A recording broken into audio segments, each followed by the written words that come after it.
జగత్తునందు శాంతి సుఖమన్నది ఎక్కడనూ కానరాదు. In this world, nowhere you find peace and happiness. మానవుడు శాంతి స్వరూపుడై కూడాను తన శాంతిని తాను తెలుసుకోలేకపోతున్నాడు. Being the embodiment of peace, man is not able to find out the peace within. తానే ప్రేమ స్వరూపుడై కూడాను తన ప్రేమను తాను అనుభవించలేకపోతున్నాడు.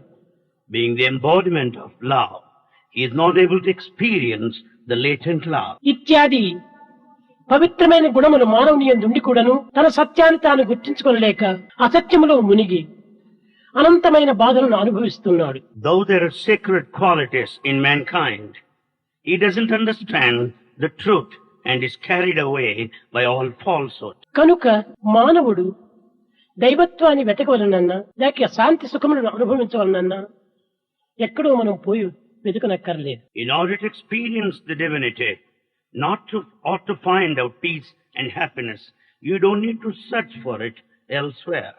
ఈనాటి మానవుడు సత్యాన్ని గుర్తించడానికి అడ్డు తగిలేది ఏమిటి? What is it that stands an obstacle in our quest for truth? అన్నింటికి అడ్డు తగిలేటువంటిది మనస్సే. It's the mind that is the main obstacle.